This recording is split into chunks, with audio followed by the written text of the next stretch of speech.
where I come from culturally, we're not going over ingredients, what it takes. We're just doing a real time thing in real life. Terrace, a card-carrying jazz musician who spent years producing tracks for rappers. Terrace gives like the most A1 suggestions. Terrace one of those personalities where like he is excited by a challenge.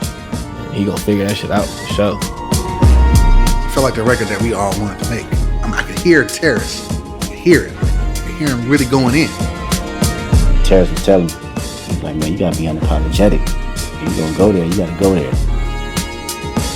If you're an artist headed into the uncharted, you want guys like Terrace Martin on your team.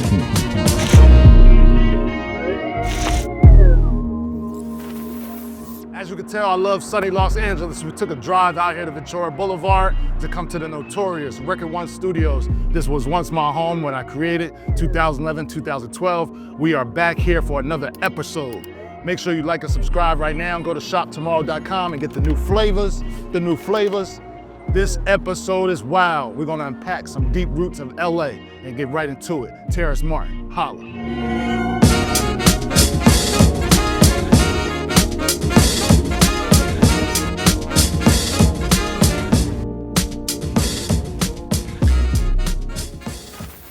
We are here, another episode of BackTrak. Listen to me, man. Listen to me clear.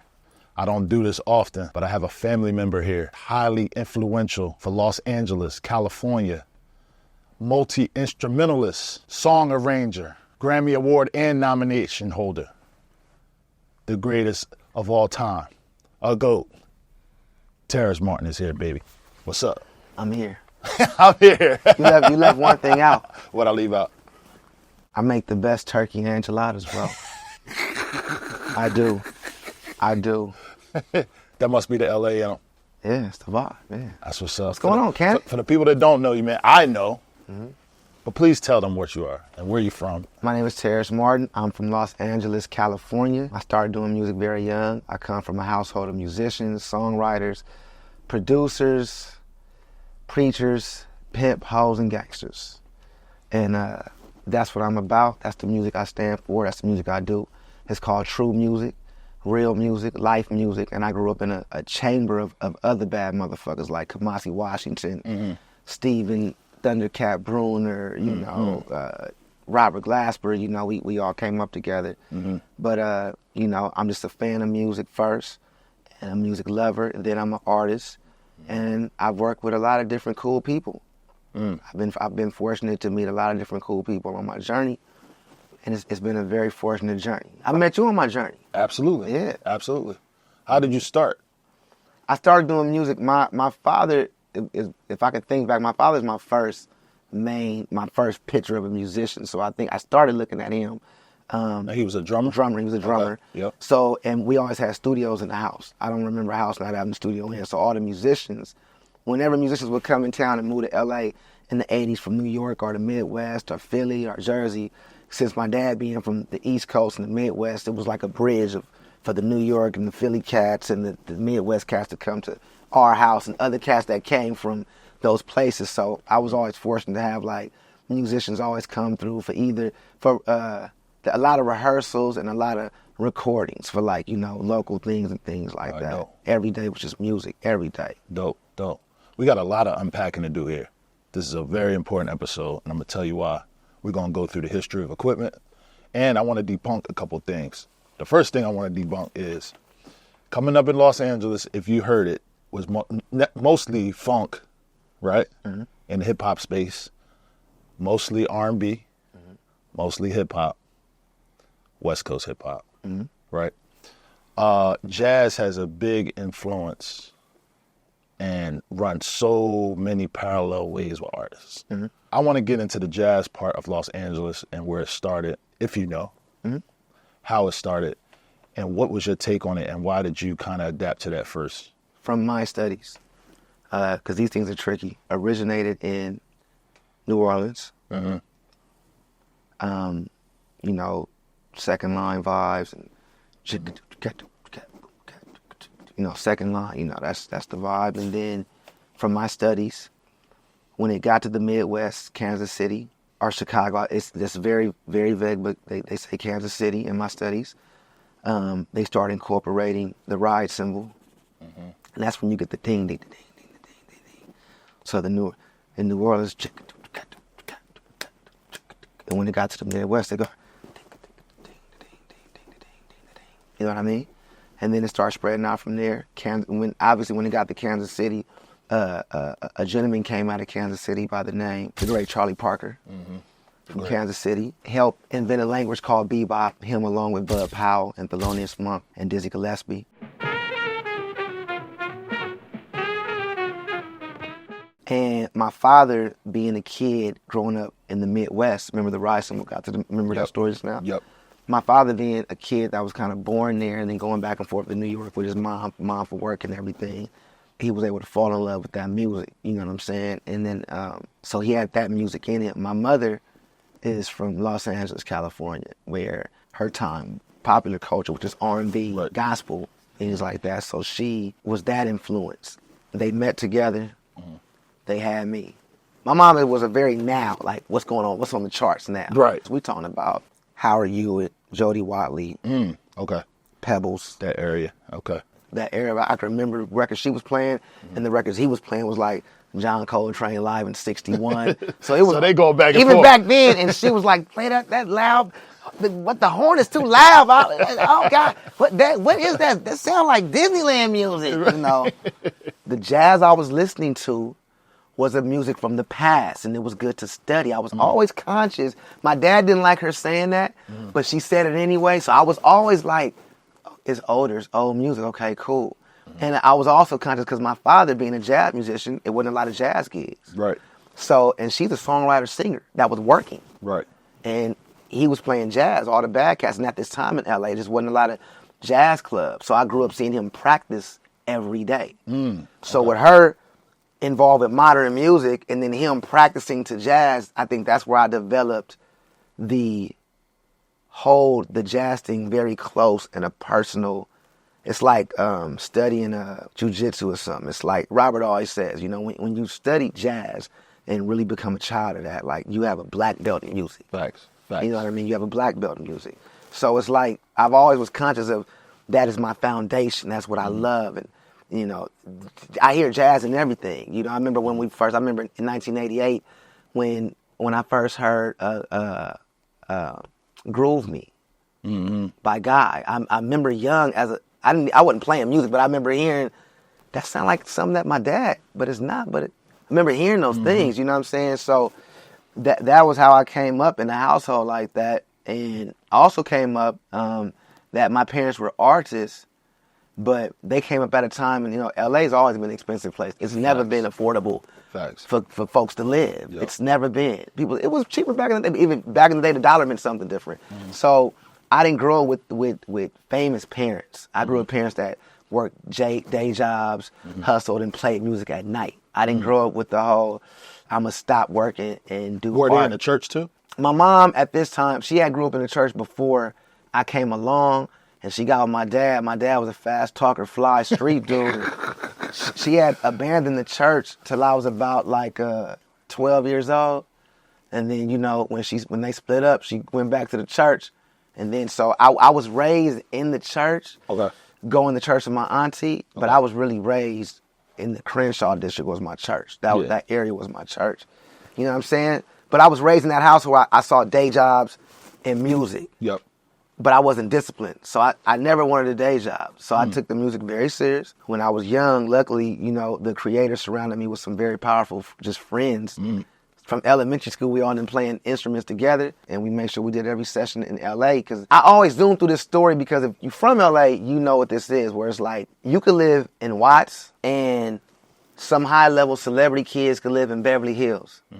It's a 75% chance you're going to cross paths and be in the same spot. You serious about it, and you do certain things, you'll get to a place. I get it. You know what I mean? Like real record culture. Yeah, you know? yeah. When was the first time you picked up an instrument? Hold up, man. Fuck this, man. Fuck this. We keep it rolling. Man. High tech's in Come the on, building. man. Oh! Master Teacher, what's up, Brody? Yeah. The master. Yeah. What's up, boy? My guy right there. That's Yeah. my guy right there. High tech. We wanted to get into the part where you first picked up an instrument. What was the instrument and how old were you? 9 years old. My cousin DJ Fresh Cuts, he was a DJ in Bakersfield, and I was so intrigued with DJing. It was before an instrument. I wasn't playing no instrument. That's an instrument, by the way. Yeah. Okay. No, for sure. But my cousin had just started doing beats, and the keyboard he had was an Ensoniq EPS. My mom helped him get, but my mom was like, well, look, I'm going to get this EPS for you, but you got to leave these turntables at my house. Okay. So I never will forget, it was a True Technique 1200s with the first realistic mixer with the crossfader. That's the one. He bought his coffin down.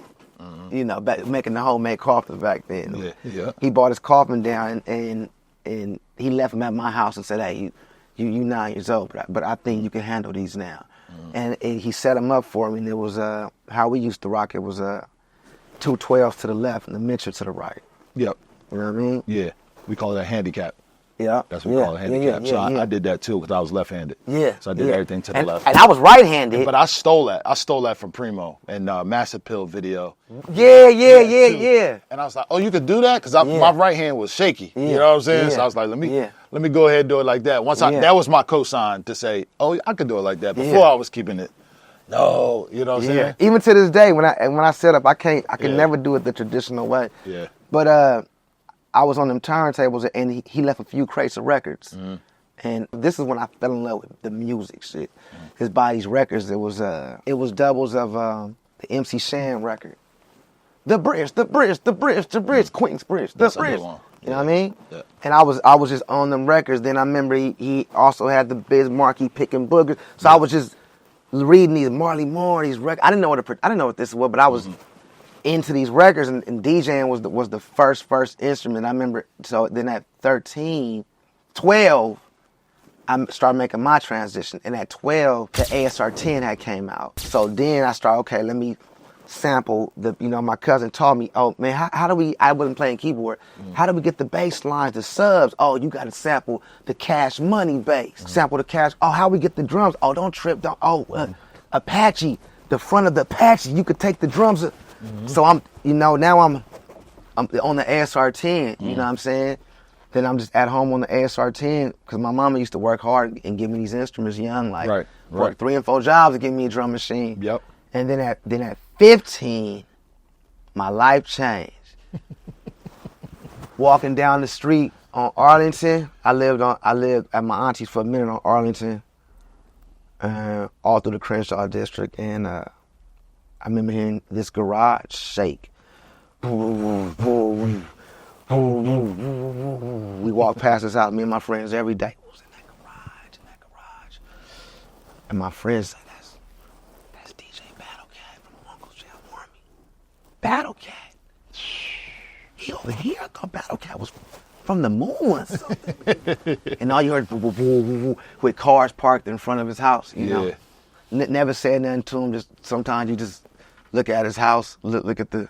Right. You could hear the wall. You know, he had an SP1200 back then. Yep. So I fell in love with really deeper with that. I said, what is he using? My friend said, we heard he uses a drum machine. I said, my ASR, I do the drums on the ASR. And my boy Karan Harrison, that lived in the Dons, he said, you can't do them drums like that with that. Come to my house. I'm going to show you something. Because he was like a rich black kid in the hood. Yep. He's like, I got something I want to show you. And I walked into his house. I had just turned 16 and I walked into his house, dog. And he had a rolling keyboard amp, and on top of that amp, he had an MPC 3000. And I said, what is this? It's no key. He was like, you don't need the keys. You play the keys on the pad. Mm-hmm. You know what I mean? Mm-hmm. Now, I skipped the part. At 14, I fell in love with the saxophone too. Mm-hmm. But it wasn't driving like that just yet. This stuff was the driving stuff. Because I was a side hustle. Yeah, it's music of my time. Gotcha. And then, man, I just really start, the turntables and the drum machines, my first instrument. How'd you get the 3000? When did you first say, I'm going to buy that, and how can I get it? I didn't get a 3000 for a long time after that. Good. I earned a 3000. I earned it. By the time I could afford a 3000, they stopped making them and made a 2000. Gotcha. Bought a 2000. But I always wanted that. Then also at this time, I think I got to be 17, 18 when I got with Battlecat. Mm-hmm. Now I finally met him. We're talking. Now I'm seeing his setup. Mm-hmm. MPC 3000, a Roland JV 1080, a Roland JD 990, a SE1, and a rack mount mini moog, and a Mutron biface pedal. Gotcha. That was in a rack, a SKB rack. That's the sound. That's the Battle Cat. That was the sound. Yep. 96 on, so when I saw that rack, I kept saying, boom. Then at the time, I'm sneaking in the record plant. I'm looking, so let's say Mario Winan, the gospel drummer, he's a producer. I'm seeing 4 racks, 1080, 1080, 1080, 1080, 1080, 1080, 1080, 1080, 1080, 1080, SE1, MPC 3000. Like, whoa, Mario Winan. You know what I'm saying? 3000. And then I got a chance. I was 19 and I worked at a studio called the Music Grinder Studio. And I was working with Superfly and Latoya with all this that whole time. And they said, hey man, DJ Quick is in the other studio. He's not here today, but he's in the other studio. His stuff is there. I said, his stuff is there and he not here? You would sneak in there and start fucking with his equipment. No, never. Never. No. This gonna be a story to be told right here, man. When I walked into his studio, I saw similar to Battle Cat setup, but different now. Cause I'm seeing a 3000, JD 800. I'm seeing knobs. I'm seeing a lot of different knobs, and I'm seeing how DJ Quick has everything. His setup is by the SSL, which means he's manhandling the whole shit by himself. Yep. But I'm still seeing this 3000. So 19, I got my first deal with Superfly and Snoop. They gave me my first deal. And I never will forget, I got the money, I cashed the check, I bought a chain. That's the first one. Get the chain. And I couldn't wait. I found an MPC 3000. And I took it to Bruce Forat. And Shot the Forat. I shot the Forat, High Tech was one of those dudes. What's High Tech using? His snares, the 3000. That was like a thing, like the 3000. Like, I know war stories of people stealing drum sounds, of drum machines staying on and people getting placements and not giving the other. I know war stories behind these drum machines, man, these sacred things, It's not, God bless the laptop vibe, because that's a real instrument, but it's amazing how people, like, I'm still, the moving around of people drum files is still crazy, Of course. So that was my first instrument, I got serious through music in general because of these instruments. That's what's up. I've known you to manipulate this machine since I've known you. Yeah. But we had an argument, and I want to stop with this question, and we're going to go back to that, right? Okay. We had an argument in Atlanta about where the 808 started in rap history. And I said it started in 89, 90. You said it started in 85 or 86. This is a fact, by the way. Okay, I'm just saying, in your teachings, in your studyings, this is going to be a fact. This is going out in the world. It can, it should. Got you. Because I'm fortunately part of the umbrella that put it together. That's cool, and I'm only reason I'm asking this question. And I'm building it up like this because it's crazy. I backed down in my studies. You studied? And I learned it, and I said he was right, and I'm going to keep it moving. Thank you. And I tell this story all the time, so I want you to tell it firsthand. First time I heard the 808, coming back from Bakersfield, 86. Okay. Summer of 86. Got you. My 2 girl cousins, I never say their name, Tammy and LeBrea.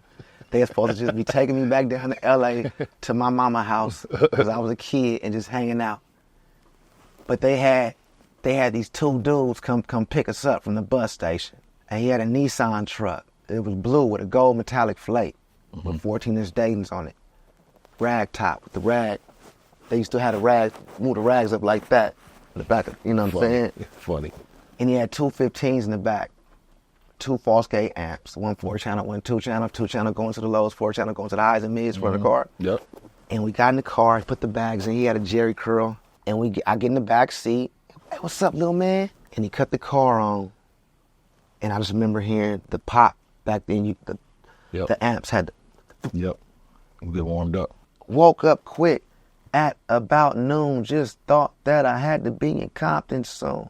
I gotta get dressed for my day begins before my mother start bitching about my friends. I'm about to go. Damn near went blind. Young nigga at the pad throwing up. You feel me? Yeah.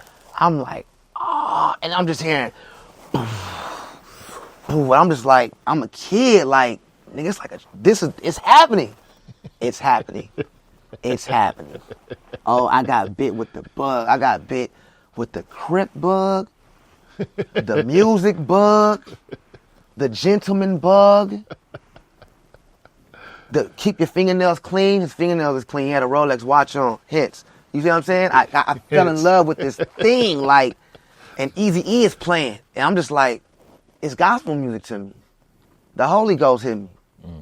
Eric hit me. The Holy Ghost hit me. The umbrella hit me. Whoa, it found me. You know, it found everybody. Yep. But it did something a little different for me. Yep. Because, you know, I grew up in the crack era. Right. With a father on crack, aunties on, you know, we lived it, you know, all in the same. Yeah, Yep. you know, nowadays you can fabricate your story. Right. You know, I wish I could say my shit was in a suburb. I wish I would be doing it all the time, you know. Fuck that shit. Shit was not fun. But anyway, so I'm falling in love with this shit. Now my father's deep back in the street, so she is single mama, she hustling.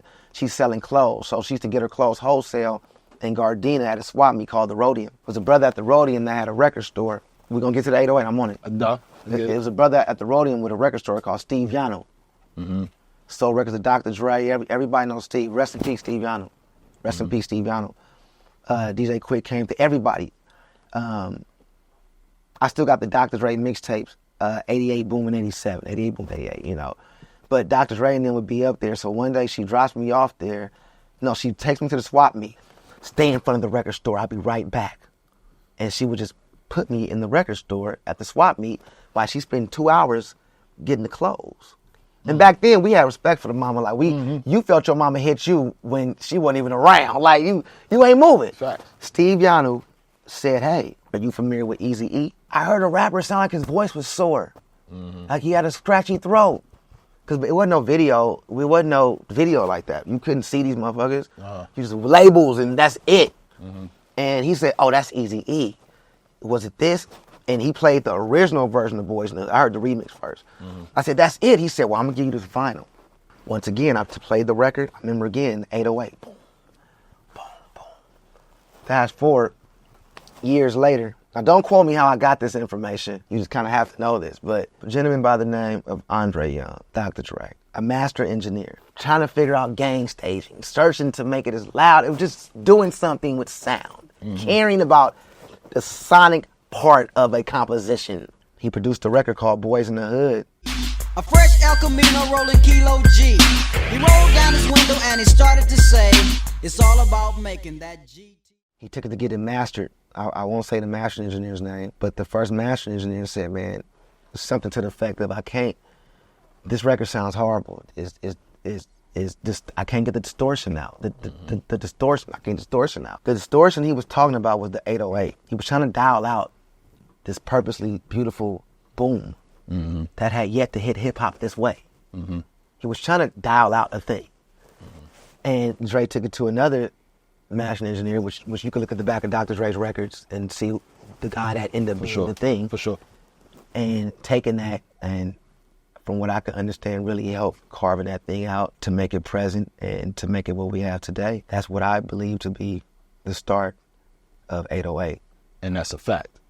Yes. So we can argue that in the comments, but this is a fact. I heard this story. Yeah. Did my research. We can argue in the comments. And fact is, and the unfortunate fact is also where if you don't know the sources, then you can read what you want to read. Right. The internet can't erase this. That's right. That's why I wanted to get to this. So most influential, Moog and real bass versus the 808. What's the most influential in hip hop? Hip hop is such a wide art form and a wide range of music. Yep. And hip hop is the most forgiving and compassionate form of music where we let anybody and anybody can form of opinion at different things, which is beautiful for that sense of freedom. So it's so wide to where it's so many different umbrellas under hip hop now to where a certain age group will say a certain instrument is influential and a certain age group will say this other instrument is influential. I'm going to go with the mini Moog because it's the source of the low end. I got you. And we can't get to the 808 unless a mini Moog was born. I'll take that answer. Talking about Andre Young and Dr. Dre. Dr. Dre, the masterful engineer. Masterful the engineer. Sonic master. What was it when you first met him in a space where you were a professional musician? Was it after Superfly and LaToya and meeting certain people? Was it from Snoop? Where did you first had engagement where he was like, young man, you're great. We need to work. I had just got fired from the Snoop Dogg tour. I was on tour with Snoop for like 7 or 8 years, and my ego got completely out of control. Mm-hmm. I had been rude to a lot of people and just being a very not happy person inside because of insecurities and all kind of weird shit. So and Snoop was 98.9% of my income. The other few percent was if I sold a keyboard on the side, right? And I got fired. You know, he fired me because he loved me, you know. And he really didn't fire me. He fired me from the tour, but I was, in my head, I was hurt to lose a job. I never had lost anything in my life at the time. So it was really traumatizing, but it was my fault, and I did some self-correcting. It took me a couple of years to get back mentally on track. But through those couple of years, I was talking to my friend every day by the name of Trevor Lawrence Jr., drummer. And he was working with Dr. Dre a lot every day. And I was like, man, you know, Trevor was working with Dre a lot, and I always wanted to work with Dre. And I was, you know, I think I expressed to Trevor, like, man, is there any workaround? I'm losing my house. I don't have any money. I play saxophone keys. I went from, I only do the beat to, I play saxophone keys. I'll take pictures. Got real humble. Just got to pay the rent. Real humble. Keep knocking on the door. I keep not breathing so they won't think nobody's here, you know. Yeah, facts. And he said, man, let me see what's up with over there with Dr. Dre, man. See, I can help you out. My first time meeting Dr. Dre, I was 9 years old. Right, for sure. You know, meeting him and Eric and talking to them, I was 9 years old. We still got the picture and the Raiders hat signed. Right. But this professional encounter, I could count so many. I could be very internet of today for you and give you all these fake moments. Right. We're going for real that moments. probably would be somebody's encounter. We're going for real moments. Yeah. This is the encounter. This is the one. Right. Trevor Lawrence plugged me in and said, man, you know, Dre's been hearing about you, blah, blah, blah, blah, blah, blah, blah, blah, blah, blah. This is before Kendrick shit, blah, blah, blah, blah, blah. He wanted to meet with you. I said, okay, cool, man. What time? I'll come by the studio. He said, nah. He wants you to meet him at Katana. He want to take you out to dinner. Mm-hmm. Michael Jackson had just died, I think, the day before. I remember praying every day, not having sex, not drinking. Like, I don't want no bad luck. I've been having so much bad luck. I don't want no bad luck when I meet Dr. Dre. When I meet Dr. Dre, you know what I'm saying? I already knew high tech because I was already through the Snoop system. Got you. But the Snoop system and Dre system at the time were completely different. Yeah. High tech was probably the only rare one placing records with both of these guys. Mm-hmm. Everybody else was like Snoop Camp, boom, and if you get lucky, you know, you probably hop the gate and look at the Dr. Dre guys and go right back to the fence. You know what I'm saying? Snoop shit was cracking though. Mm-hmm. Snoop shit was on. Because that's how I got on. 1,000%. Thank God for Snoop. Woo! Anyway, so we went to Katana. I remember being so nervous, man. I remember me not understanding, just breathe.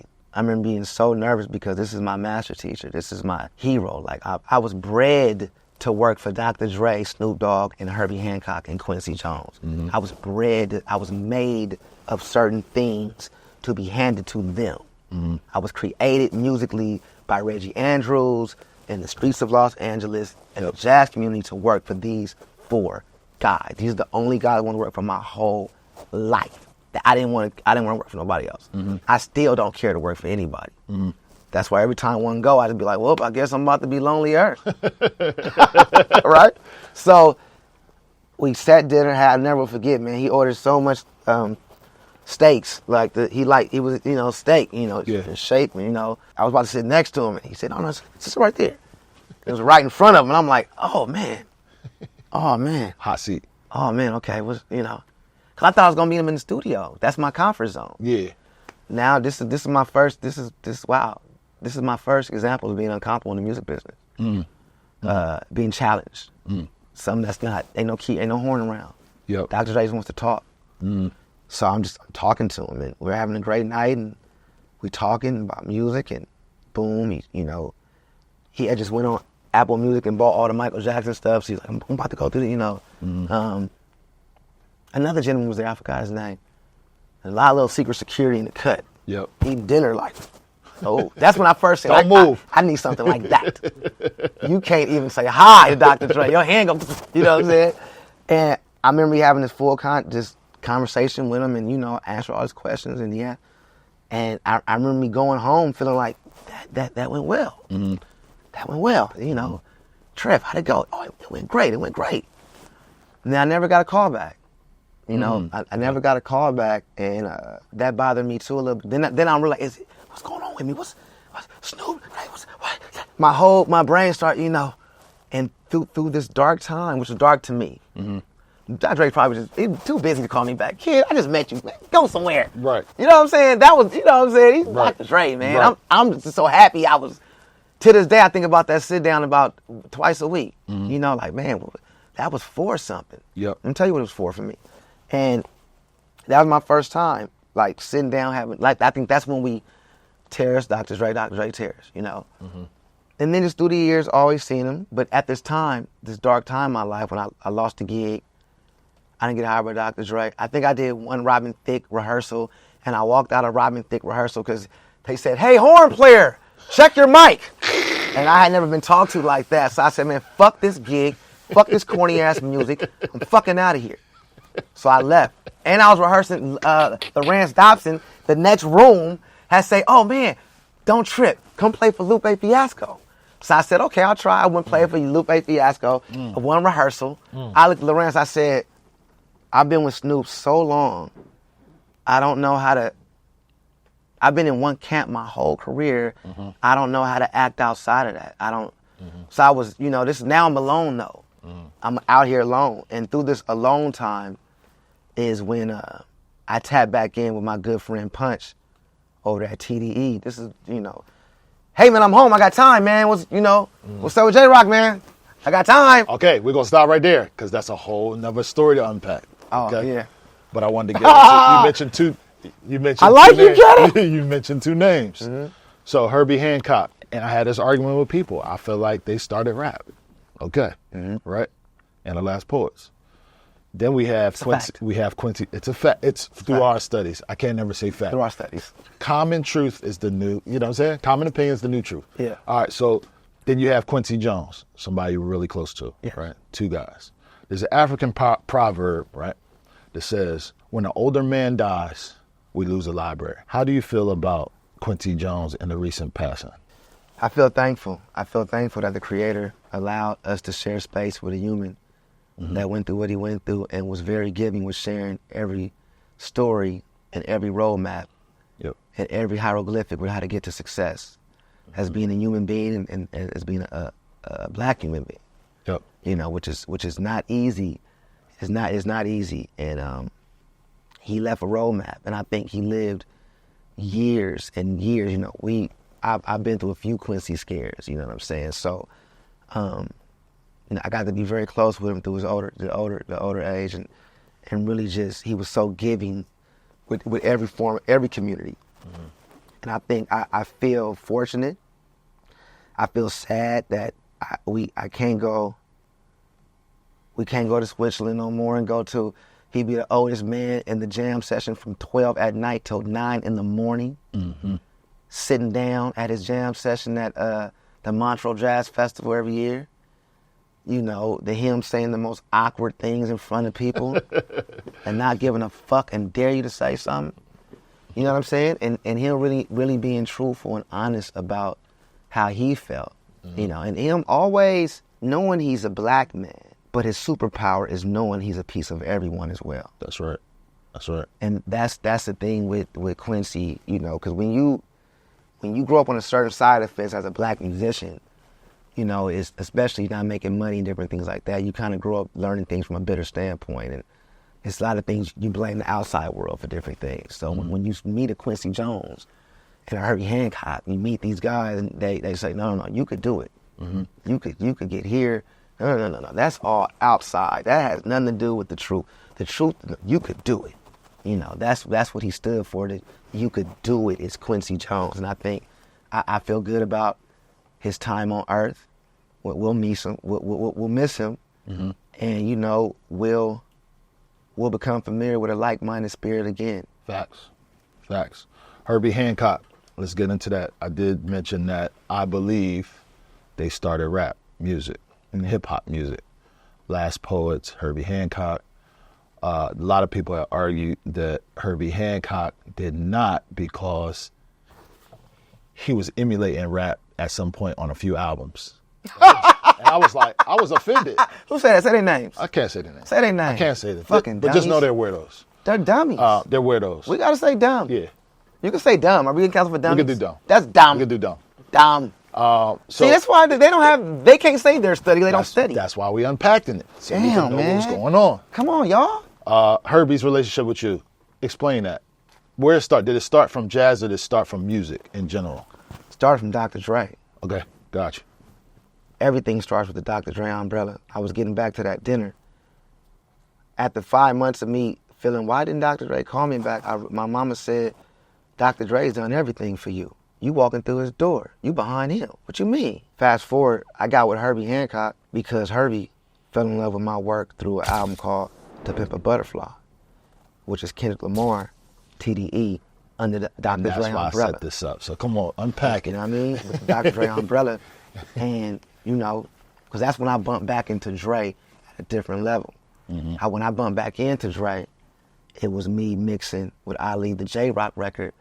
But then when we start that time was the Good Kid, Mad City record. And that's when I think he was able to see my character and just really ask me some questions and to do the work. Ali mixed that album, except one song called Real. And I walked into the studio. Ali was about to have it up on his desk, and Kendrick was there. And I remember asking Ali, "Hey, I want Dr. Dre to mix my record, bro. I want to get in there with Dr. Dre. I want to get in there with him. Because I thought about that dinner. I said, I want to revisit. I want to revisit us. Yeah. And that record, I said, man, will you mix this record? Yeah. Get him the files! Get him the files! Get him the files now! Get him the files! And he got that files. I remember he was in that front room at that Interscope studio on that board that Ali has now. That boy he did all the Eminem shit on. And I just remember, when I walked in, he was just on the desk. And I remember me saying, are the cymbals too loud? How do you want? And I was just like, Bro. Wow. I said, I've been doing this wrong my whole life. Wow. I thought it was me. Dr. Dre is a servant of the music. 1000%. I've been doing this wrong. When he turned around and said that changed my life. The dinner, everything made sense. Everything made sense. It was like Matrix. To this day, I think the cymbal is too loud, but I never said nothing. I was like, it's fine. Because I didn't care. I wanted, how do you hear it? You my teacher. You the master teacher. How do you hear it, master? Wow. I want to hear how you hear it, master. I want to see why you push that up, master. Why don't you use outboard gear? Why do you just mainly use the desk? Why does everybody have this myth that everything is going through the bus compressor? Why? And I sat there and I looked at him and I just learned a lot by mixing that record. But I got prepared to even know how to learn by me spending 6 years with DJ Quick with an SSL console to ask the right questions to Dr. Dre. Okay. Then that's how I got there. Okay. Quick is how I got there. Another story we have together. I remember being at a record plant out here, and this goes on, this runs parallel with our story. I remember J-Rock being the West Coast Prince at some point where everybody wanted to get in a session. Even me. I was coming out from the East Coast out there. I had already made my records. I was already feeling myself. I was already, It was moving. You're moving. And I remember you stopped me like, yo, everybody's trying to get on this project. You need to work with this young dude, Kendrick Lamar. And you told me this 4 or 5 times in different occasions. And I was like, yeah. Where's J-Rock? It's before it was even going on, huh? Before it was going on. If you ever chance to talk to Top Dog, ask him about me with the Kendrick thing. Bro, listen, I know firsthand. Yeah. So I remember being in that middle room, and I remember J-Rock working. I remember Kendrick in there very early, very early. I don't even think Overly Dedicated was there yet. J-Rock time. Yeah. And I remember Warner Brothers was screaming from the hills at J-Rock. You know what I'm saying? Yeah. And you was like, bro, I'm telling you, work with this kid. And I was like, all right. For J-Rock. You know what I'm saying? Yeah. And you was like, it was a ton of rappers in there, by the way. Yeah. A lot of them, I think. It was a bunch of them. Yeah. Right? I know this era though. You feel that? You feel that era, record plant? So, Yeah. So it was a lot of like collaboration, a lot of people doing a lot of things, a lot of people coming in and out making beats. Yeah. But after I saw you 3 or 4 times after that, you was like, yo, I told you who you need to work with. What made you feel like he was the one that was great? And what purpose did you see in that guy that made you feel like, yo, he's incredible? I saw how much he loved J-Rock. I saw how much he cared about J-Rock. I saw how respectful he was. I just saw how much his love for J-Rock really intrigued me. Like, man, you know, like when he was J-Rock's hype man and everything. Because, you know, I did the demo to get the deal at Warner Brothers. For sure. To, you know, so I just seen, and J-Rock, that's my boy.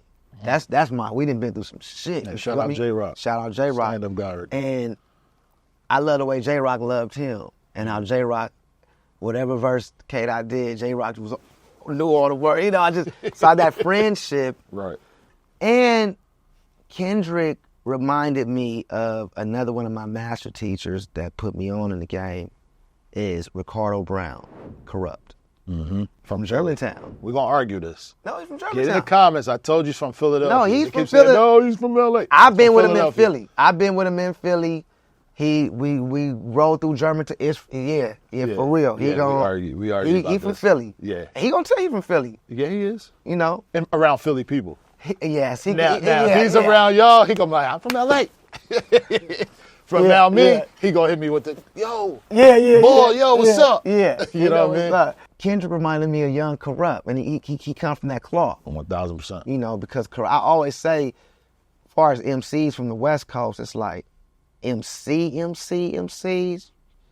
For me, MCs, Cube first, MCs. Yep. Rapper versus MCs, MCs. Yep.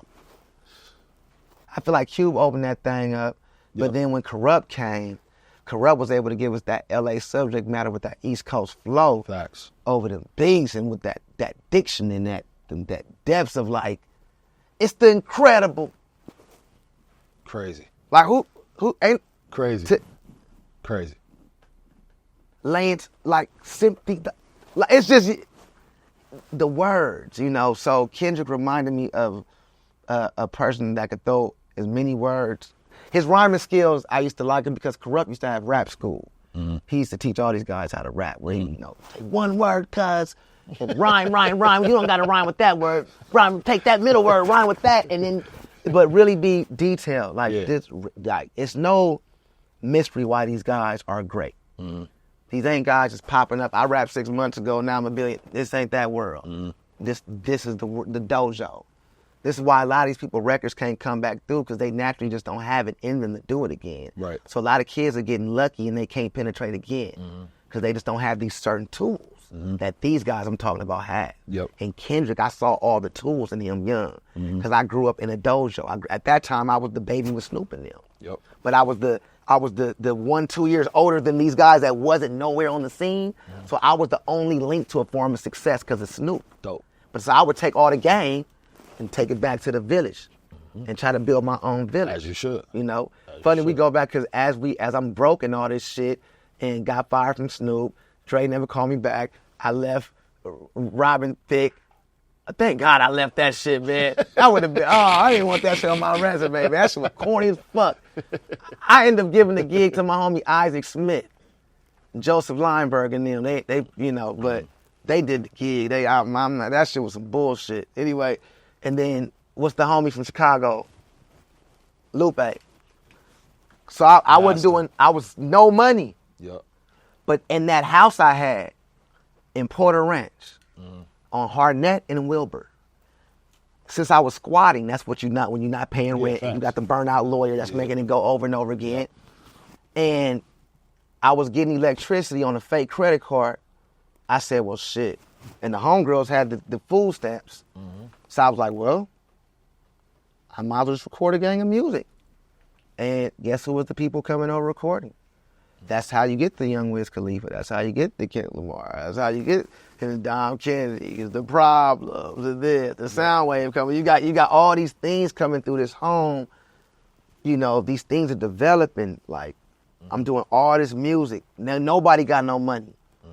Kendrick spending the night. We doing it. Nobody. We just getting. We're developing.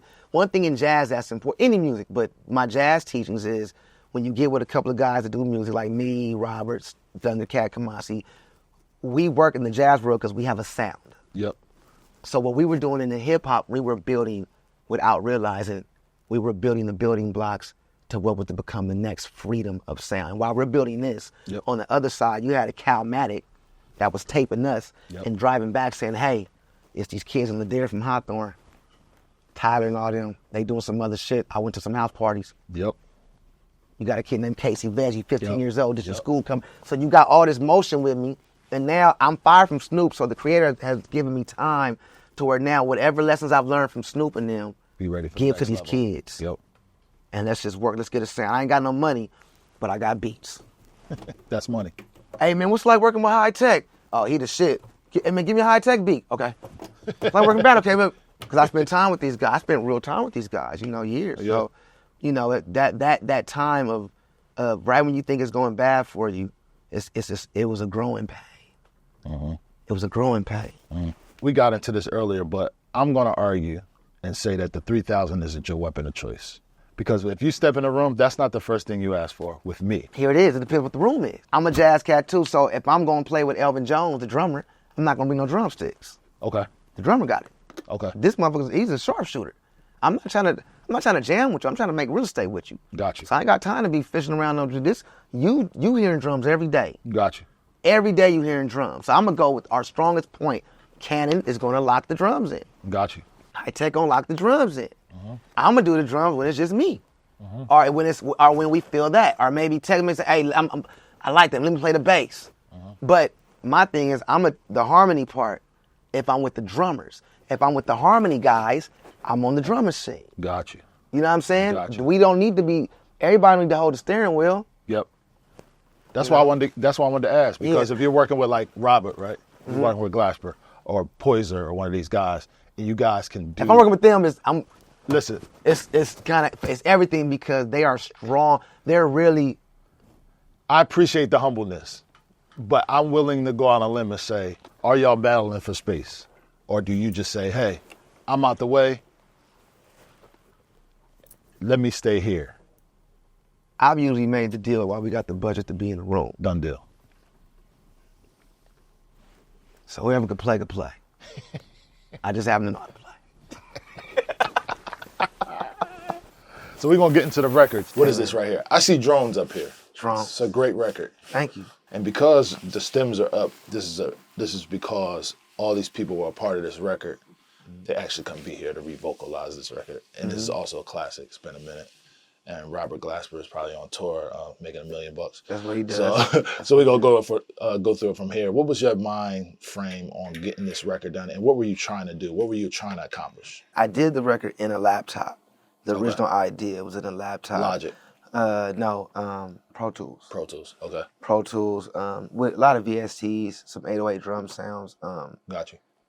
I spent time years ago sampling my 808 drum, going through a SSLG, no compression, getting them right, and then putting them into my machines for years. So it started off with just a simple 808 loop and the Fender Rhodes. And I knew I just wanted to create something that was electronic, but also felt like if Earth, Wind, and Fire was to perform in Compton in South Central, what would it sound like? You know what I mean? So something with a lot of different voices, different people's voices on it, and just sound like a good time. You know what I'm saying? Yeah, which hints is the digital aspect you're trying to make today's sound with. Yeah, got it. Okay. Exactly. You know, so I started the idea on the laptop, and then I started fleshing the idea out.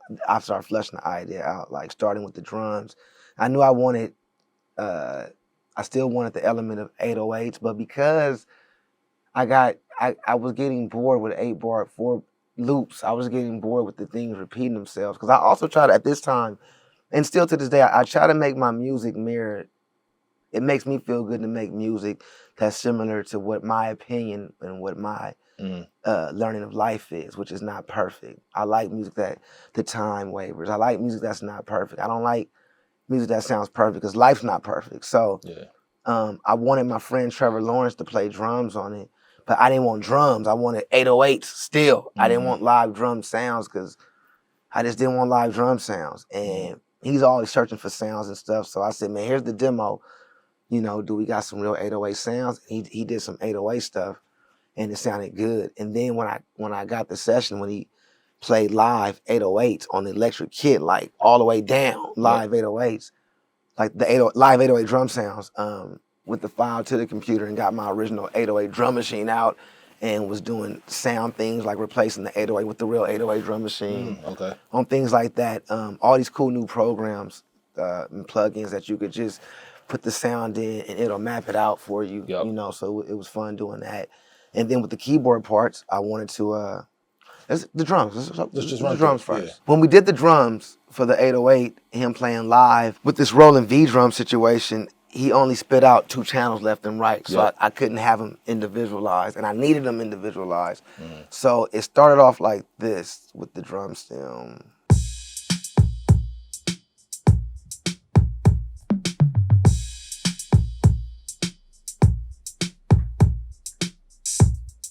So then, you know, I went in with the SSL.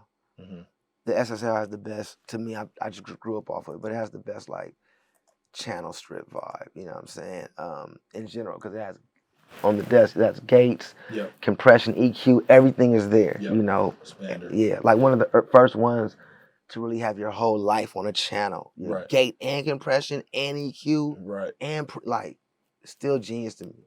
So I was able to squeeze it with the gates and compression. I didn't use it.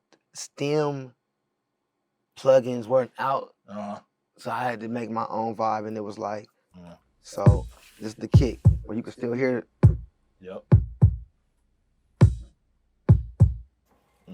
That's the natural gate of a console. That's how good that motherfucker is. You know. So then I want to go to this frequency. I want to get.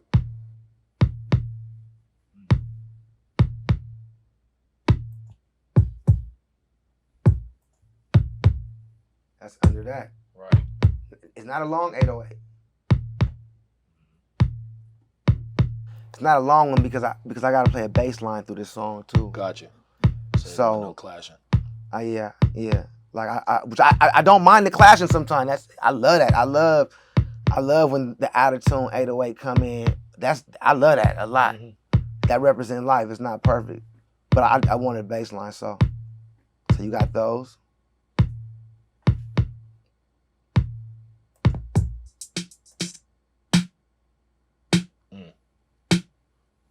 That's from the 808 drum machine. No, that's the sim, but gated. You know what I'm saying?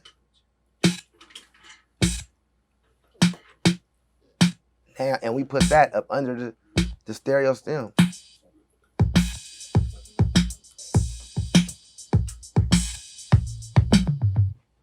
Sometimes it fades, but fuck it, you know? Yeah. You'll figure it out later. That's the drum vibe. And then after the drums, I start coming up with, I forgot, we got this. Yeah. We do have a long 808, it's hip-hop. It's hip-hop. It's the 808 though. Right. So it's not the overly processed one. It comes from the original. Boom. And it's not consistent. If you see, it's not consistent. Like I'll show you. Like let's play the drum stem. It's just the articulation made it. Yeah. You know, not steady. You'll hear how he's playing it. Let's go back to the top. You'll hear how he's playing it.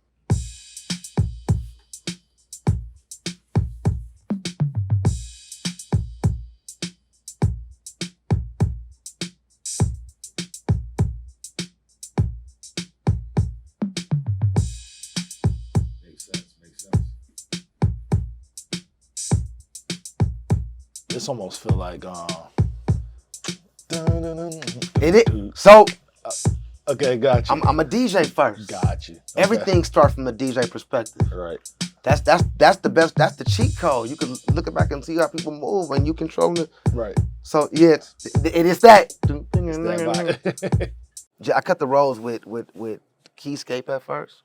Okay. When I started producing the record, which is like, I came with the demo when I started producing it, and I wanted to put keyboard on it. I just hooked up my real Fender Rhodes suitcase with a Mutron biphase pedal. So let me ask you this. Being a musician, a masterful musician, when we're going to plugins and you're not going for live instruments, what is something that you look for in these plugins to say, hey, I'll use Keyscape. That's the most authentic Rhodes. How do you do that? Do you go by brand? Do you go by the look? Do you go by, I'm just going to try something new and see what it is? Or is it word of mouth that leads you to, yo, Keyscape got the real sounds in it? Like, what's the one thing that makes you, I know with me, if it's not a goofy looking plugin, I rock with it. You know what I'm saying? Also, brand and the execution of how they got it through. So if I get Omnisphere and get 5,200 sounds, I'm like, there's something there. You know what I'm saying? No, There's something there sure. in there for me. For sure. What do you do? All that, I like, if I'm dealing with a plugin, I like the way it looks. Yeah. Because it's fun, you know, and it puts me in the world. Because I'm visual and I'm mental too, so it puts me in the world. Because it's not fun doing music on a little keyboard for me. So if I see something cool, it makes it still fun. I'm going to ask a record producer or a recording engineer because they spend the most time tweaking the sound. You know, and I'm going to ask Herbie Hancock. There you go. You know, and he told me Keyscape and took me over there. Okay. There you go. Yeah, because he's so picky. Yeah, if he says Keyscape, go with then it's Keyscape. Yeah. So this is a real Rhodes with a Mutron biphase pedal right here. And this is mic'd up. Nah, this is the Rhodes coming out of the Fender Rhodes, 1/4 inch, left and right, going into the Mutron biphase pedal from like 1974. Nice. Yep. Stereo biphase out 2 different phases. Okay. And going back in the Pro Tools. Okay. Now you got the plugins now. Yeah. This is some cool shit. So this is all good information because for the sample makers and loop makers out there, this is something that they dive into. Is trying to learn how to get that sound. It's nothing looped on here too. Everything's played. Everything's played down. Straight down the line. Yep. You can see the watch. How many takes was this? I'm funny. I'm doing it accurate, really doing it to like a real record man should. For the top. This probably could be about 20 to 30 takes for me. Okay. To get it at the level where I feel I'm satisfied with in my body. Okay. You know, I don't rush anything. Gotcha. Yeah, I could play it one take, but you know, I'm not trying to play it perfect. I'm trying to get the right message across for me. That's right. You know. That's right. And then we have the Rhodes, and we come with the pad. We got the pad. After that, I want to figure out a bridge. I love bridges and R&B music and changes. And since I'm trying to make something like Earth, Wind & Fire and Parliament, why not put a bridge? So what is this? This was in the box. At one point, it was a sound from Atmosphere. Okay. But when I took it out the box, this is one of my favorite sounds on the Chord Trinity. In the box and out the box, explain that because some people don't know. In the box is like a VST, a sound in the computer. Yep. Out the box is an analog sound to me. A keyboard. A keyboard. Or, a keyboard. You know, instrument. Yeah. Okay, yep. Gotcha. A noisy keyboard. Yep. This is JV 1080 sound.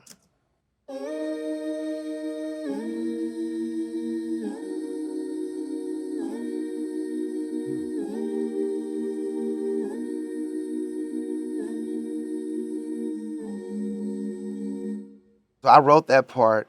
I wanted Robert to play his voicings, which means I wrote a part just like that, but he put the sauce on it with the way he plays the same chord. Gotcha. He's just better than me, so he plays that chord like he knows how to play the chord, how I'm trying to hear it. Right. And but he's not a sound guy, so that's actually me. If you hear it going,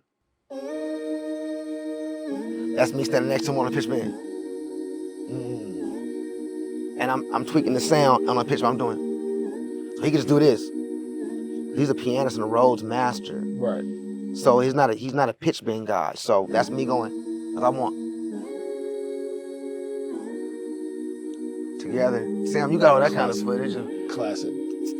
Takes 2 guys to do it on the keyboard. And he couldn't do it with one. You can't do that with one hand because those are the voicings are 2 hands. Right. Like these. And I said, man, I want to imagine we Parliament, Earth, Wind & Fire, and we do the video on Crenshaw, and imagine you come out in the middle of Crenshaw with a grand piano. He's a famous pianist, so we tracked piano. I gave this piano to Lawrence, 1,000, 1,500. Yes, sir. I gave him a Yamaha C7 piano for his 30th birthday. Wow. And this was that piano. With a tape effect, I put the real piano in it, but it sounded so clean. Now I wanted it to sound like a VST. Yeah. Because it sounded too for real. So I put it through some type of weird, probably generic, come with Pro Tools plugin. And this is mic'd up. This is mic'd up. What kind of mics were used? AKG C414 EBs with the brass capsule. Okay. Why did you use those? Fan of that sound. I'm a fan of the Frank Sinatra C414 on the piano sound. I'm a fan of the El DeBarge. Yep. C414 sound. I'm a fan of that mic being, my favorite mic used to be a C414, a tube mic with a, different kind of capsule. Yep. But the C414 EB with the brass capsule to me is like a solid state C12. Gotcha. Makes sense. They'll figure it out. But I wanted to, that was such an expensive setup. I wanted to sound more realistic. Lush. More realistic to what's going on today. So I want to, that's why I try to make it sound like, not too much, but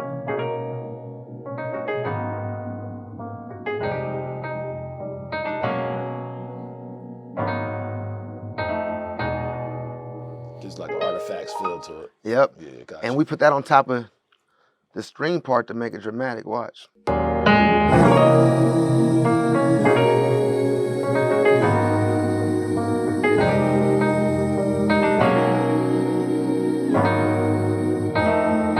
Oh, watch this stem. I forgot about this. Insane. Watch this stem. So now this is me. When you hear sounds like, so I'm a fan of Craig Brockman. Craig Brockman, one of Timberland's early and Missy's Secret Weapons are, and why you all in my grill? A lot of Leah records. Him and another brother that we just lost named Sean Martin from Dallas, Texas, taught me how to use this sound on the keyboard called an ocarina. And this is the JV 1080. This is the stem for this. Oh no, that sound is in it, but this is from the Korg Kronos.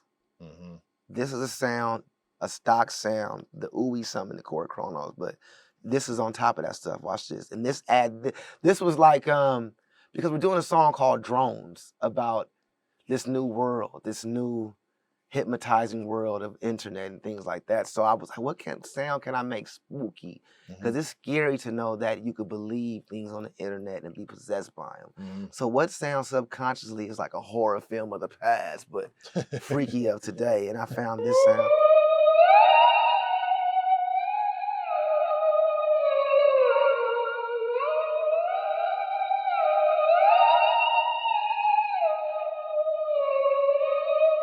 Watch how it works. Watch this.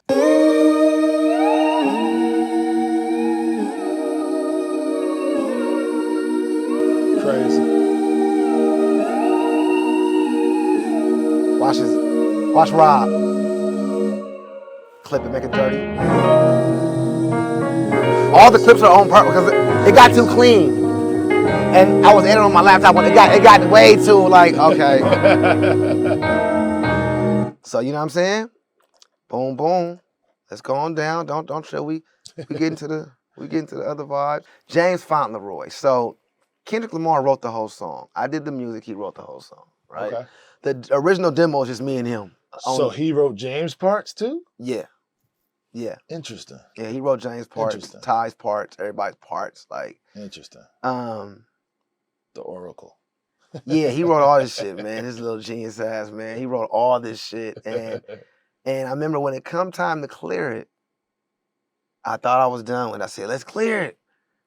And he said, wait, no, we can't clear it yet. I'm like, oh, he's about to do the superstar thing on me. And it's okay, because he's my friend. It's all right. He said, we need more voices on it. He said, you need to put more voices on it. Go get James, go get Ty. Blah, blah, blah. I put them on it. My sister Christina, she on it. She don't even sing for a living. She on it. So the first person we went to go get is our brother James Fauntleroy. When We fuck all night till we see the sun. Backwoods and black Patron stories. They call us drones and we both know. You hear them artifacts going? Yes. Because the song was slower. I understand. And I pushed it, and somebody said, do you hear that? It's making the music sound weird. And I said, perfect. That's the It worst makes thing it to say. It sounds perfect. weird. Good. That's what I wanted to sound. It sounds so cheap now. They could tell you used it. Perfect. We fuck all night till we see the sun. Backwoods and black Patron stories. So you got that octave. And you know, James loves stacking. Yep. So James says, man, I need to add another track, man. I need that to, you know. So we come here. We fuck all night till we see the sun. Backwoods and black Patron stories. They call us drones and we both know. Kendrick has this wild idea like, hey, why don't we have Ty sing behind James Fauntleroy? Put Ty on tell Ty to do the backgrounds on James too. So then we go to this part where we have Ty. Ooh, she calls me only when it's warm and wet. Hard. I mean, and then so we come here, you know, then we add this. Computers in the dark, making more clones. Ooh, she calls me only when it's warm and wet. Hard. You know, and they friends. We all grew up with each other, so that's cool having friends on the record, right? Yeah. And what we got here? Oh, female vocal stem. Who is this? I forgot. Your sister. That's my sister, Chris. Chris made it. Sam, Chris on the record on the breakdown. So Chris, that's my sister. She a nurse. You know, she a nurse. You know, she's raising my nephew, Maddox. Shout out to Chris. Chris hopped on the record because when Kendrick first did the vocals, she just rolled with me one night to the studio like, come on, nigga. I'm gonna roll the blunts while you drive. That's all. And she was just in the studio. And he said, hey, man, we need a female voice. And he looked around, he said, you sing? She's like, hell yeah, nigga. I was like, you sing? But she sounded good, so we got my sis on it, and she just followed Kendrick. You got Christina. Night till we see the sun in black Patron and sorrows. They call us drones, and we both know. I put effect on her. Peter in the dark, making more cologne. Oh, Felix. I met Felix through another genius named Smino. He's a producer and a vocalist, and let's see what he brought to the table. I was collecting everybody. They call us drones.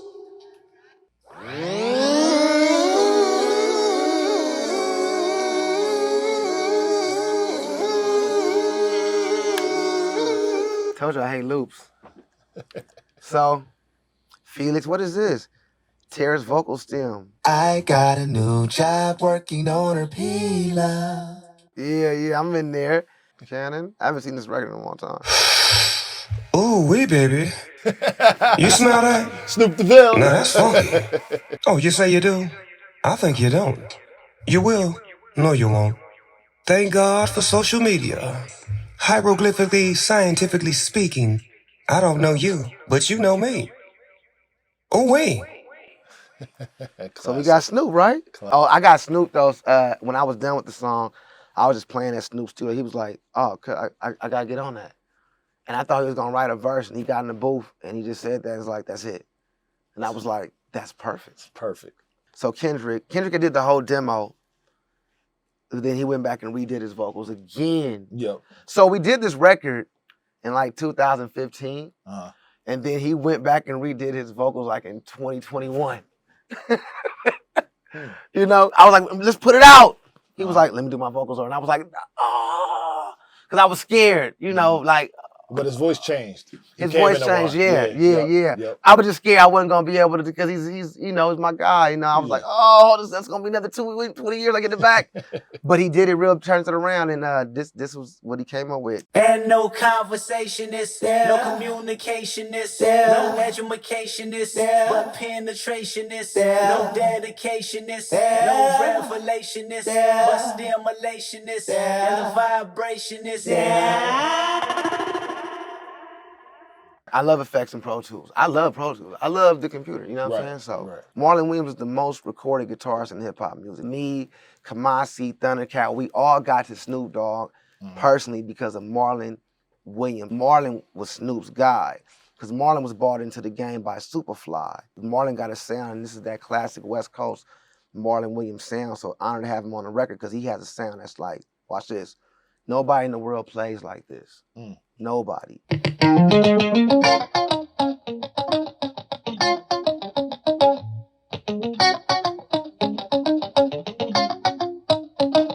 Watch this shit right here. Now that goes over this. Right.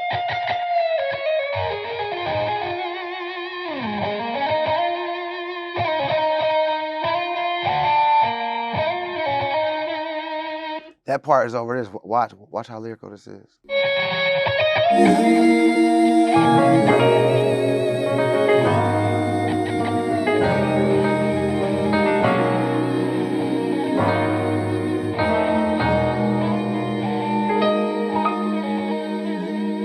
And then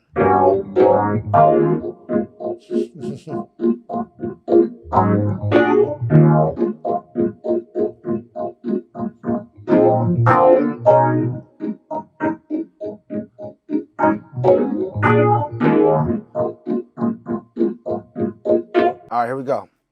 And no conversation is no communication is no education is but penetration is no dedication is no revelation is but stimulation is and the vibration is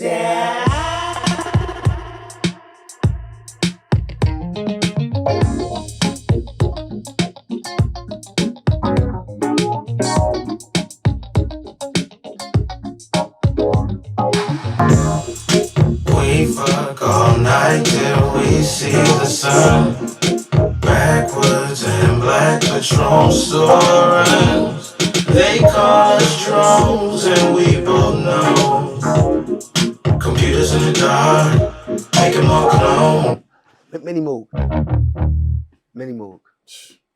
Real Mini Moog. That's Greg Kurstin on the Mini Moog solo at the very end. Greg Kurstin, the Adele records. Just look up Greg Kurstin, the producer Greg Kurstin. Masterful Oh my, record. it's just a different level, man. Masterful record. Yeah, man. I just want to know one question. This is going to be funny as shit. Why you ain't get Dre to mix this? You ain't got to answer that. I know you was like, I want Dre to mix my record. Why you ain't go back? I can't, man. You was like, I need this motherfucker out. I would, yeah. I don't want to wait. Let me just put this thing out. And he always say he'll help out, but I'm always like, Yeah, you know what? And you know, I would love to do a dope instrumental jazz album and let Dr. Dre mix that. Oh, that's going to be the joint we do. Come on. This is one of the records I wanted to get into because, you know, we talked about this earlier, but we gonna be all right. Yeah, man. Talk about that record for a little bit. I mean, you know, obviously The Martian is a part of this record, which is Skateboard P. Bleak is a part of this record. We see what you have. What is this? This is an alto saxophone. It's got to be a classic. You can't just say it's an alto saxophone. Yeah, no, this is a Selmer Mark VI alto saxophone from 1959. I collect saxophones. This is my favorite year of the saxophone, the Selmer saxophone. The engraving is done by a dear friend of mine named Jace. He's a master engraver. And this mouthpiece is an Idolink mouthpiece from 1955. The reed is new. Okay. Who made this famous? Has anybody made this particular model famous? I mean, the inventor, Adolph Sax, he invented the instrument, but for me, who made me want to play the instrument is the likes of Charlie Parker, John Coltrane, Gotcha. Sonny Stick, Cannonball Adderley, Charles McPherson, Charles Lloyd, Pharoah Sanders, you know what I'm saying? Okay. Eddie Cleanhead Vincent, Gerald Albright, the list goes on and on, you know. We gonna be all right, right? Yeah, man. It's a little story my guy KP tells me. So KP's in there and he's like, you know, we were all in a room We were trying to figure something out. And I just remember saying, man, we gonna be all right. And everybody was like, that's it. That's the hook. The actual idea was built around the likes of you guys.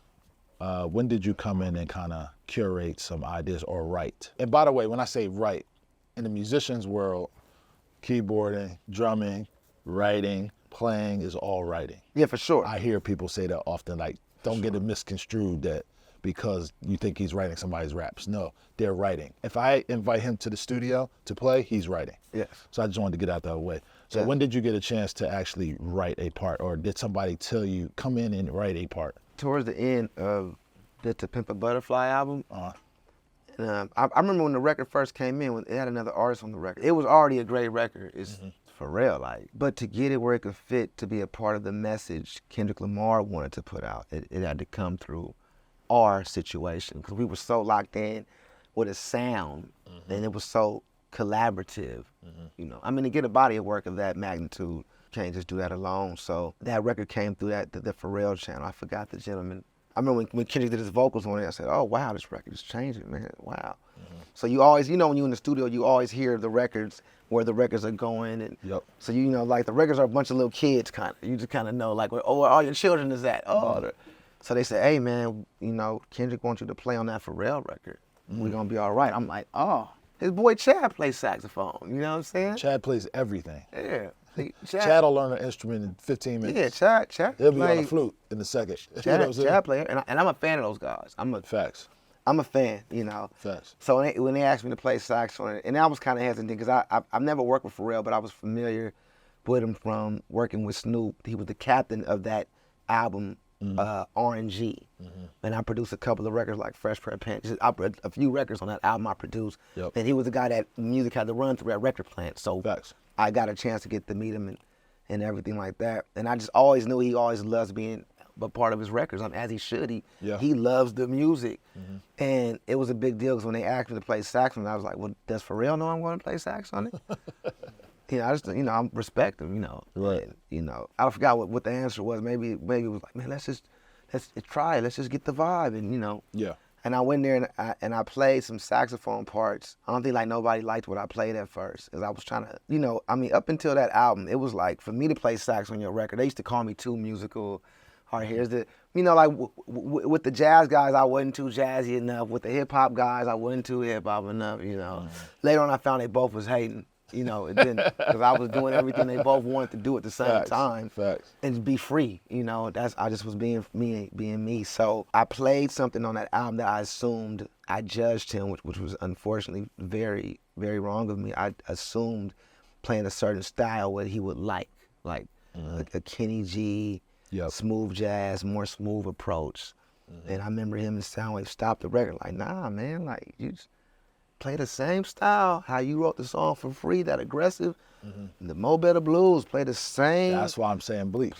Now you see the correlation, right? Play the same style. Man, you know what's going on, man. You know, at the time, the Mike Brown kid, the thing that happened, we had already cut Black at the Berry. We was already on a mission. So he said, no, we are on the same mission, you know. And I think I was a little timid just because respectfully, I just didn't, you know, I have a high respect for Pharrell. You know, me and KP talked about this. Me and Pharrell talked about this. It's crazy, you know. I just didn't want to, you know, overstep a boundary at that time. But when I realized the responsibility and the message was bigger than the human boundaries, I overcame that. And just once I figured out this was for us as a human race to pull together, then it became bigger than everything. Every human being that had something to do with that record, it became bigger than that. And I was able to like focus and just, I don't give a fuck what anybody thinks. This record is going to heal, and nobody should have a problem with a record healing. And he didn't. It worked out, you know. You remember what you played? No, I couldn't. I never played it again. I never played it again in my life. Robert, we went on tour with Robert Glasper. He was getting so mad at me. Hey, man, we going to play.